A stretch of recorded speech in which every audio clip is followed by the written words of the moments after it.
Now if I can just not forget everything. You know, your brain that you use so little of, it's not a storage cabinet. So forgetting gives you the wrong impression. It's not that you have this stuff that you're remembering. It's that you are in the vibrational vicinity, so you're transmitting and receiving. In other words, the source within you never forgets who you are. The source within you never forgets what you want. And when you get in the vicinity of it, you become very clear-minded. Isn't that the way it works? Yes. Helps weed out a lot of things. I just have to thank you for today, because I think today's seminar is just for me.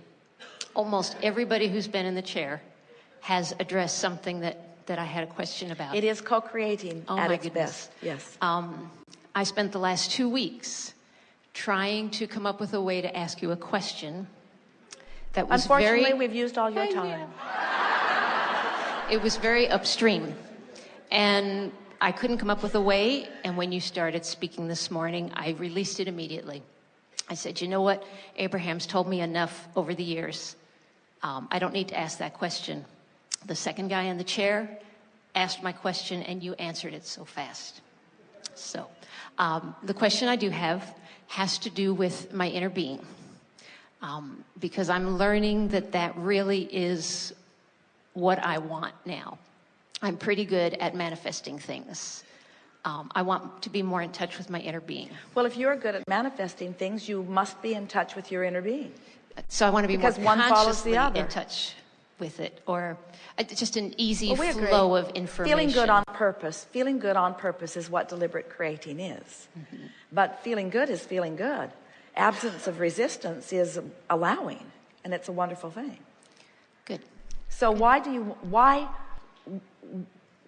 is this a pointed thing for you? Why do you want when you say I want to be in touch with my inner being, is that coming from the standpoint that I'm not and I want to be? Or is that coming from the standpoint that I am and I want to keep it going? It's coming from the standpoint that I think I'm doing it, and I'm not. I must be doing it, but I don't feel that I'm sure. Well, there are two ways to know. In other words, you can tell by the way you feel, and you can tell by what's manifesting. So if good things are manifesting, and they are, and you're feeling good, and you say you are, then you must be, for the most part, in alignment. Okay. So what makes you question it? I have a specific issue I'd like to, not an issue, but just a question about some dreams I had. I try to shorten this up a little bit.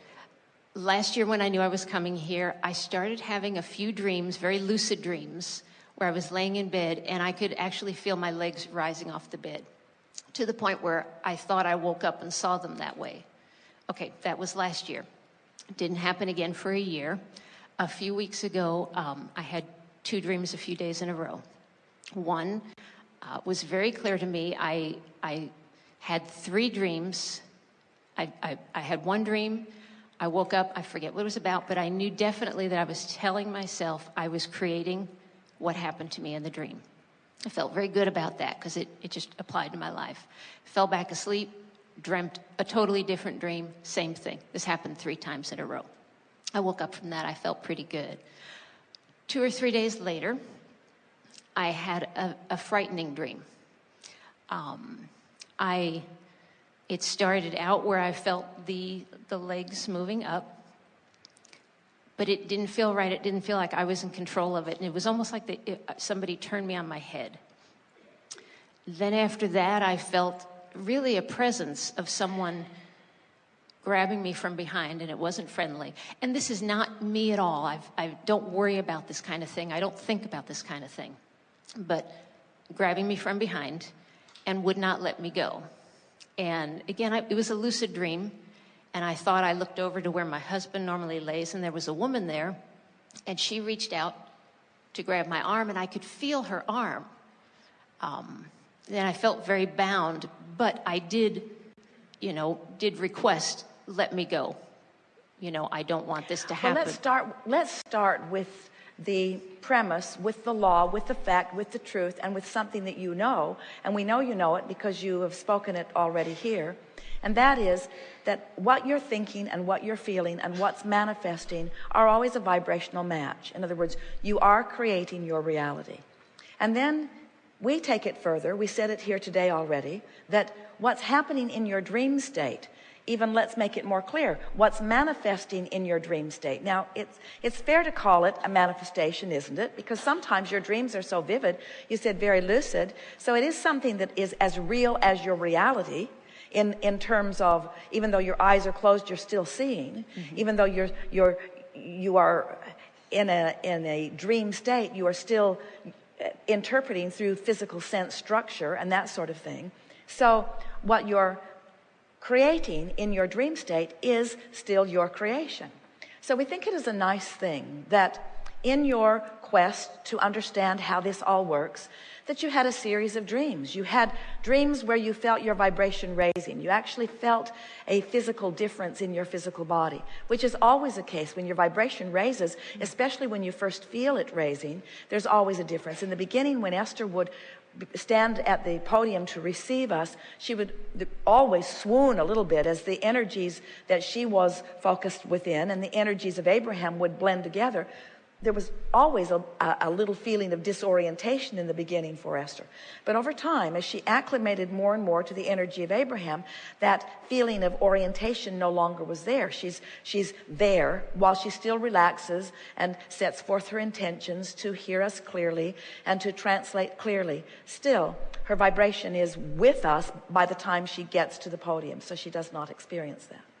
So the first dream you had was you feeling the acclimation of your energy moving up. And then you had another dream where you were consciously aware. And we think it is a wonderful thing because in that dream, you received clear insight that said, you do create your dreams. You create your dreams. And we think it is so nice that you would have a dream that says you create your dream reality right before you create a dream reality that feels like someone else is asserting themselves into your experience.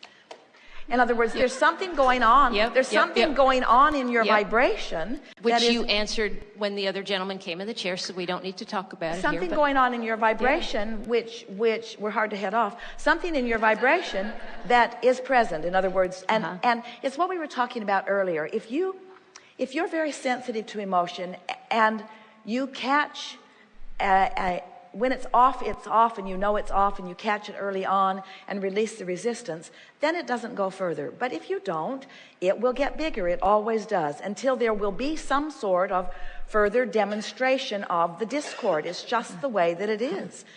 There are a number of things that we like to say about the awareness of the discord. First of all, please remember and always understand that we don't see negative emotion as a bad thing. We see it as a clarifying thing. If you don't have the ability to focus, we've had quite a bit of conversation today about physical bodies and about brains and about consciousnesses and about scientists. And if you are not deliberately focusing, then you are focusing in response to whatever is going on around you that's dominant. In other words, if you don't set your own goals, you become part of other people's goals, so to speak. If you're not aware of the vibration that you're reaching for, and if you are not deliberately feeling your way or tuning your way to the vibration of your source energy and your vortex and all that you want, then there could be something in your environment that's loud enough, the drum is beating loud enough, that you are giving it your attention. In your attention to it, there is some resistance that then shows up in some other way. If we were standing in your physical shoes and we got a tickle in our throat or a sore throat or worse, if we had some physical demonstration of resistance, rather than beating up on ourselves for not having recognized it earlier, we would instead say, isn't it nice that eventually I become aware of my resistance? Whether it's through a sore throat, whether it's through the losing of a voice, whether it's through a bedridden illness, it doesn't matter what it is, sooner or later, now that I know what I know, can be aware of my resistance. And when I'm aware of my resistance, that's the most important step. And then every time you just make a determination to catch it in the earlier subtle stages. It's nice that you're dreaming it rather than living it, because the dream can come. A dream ridden with resistance.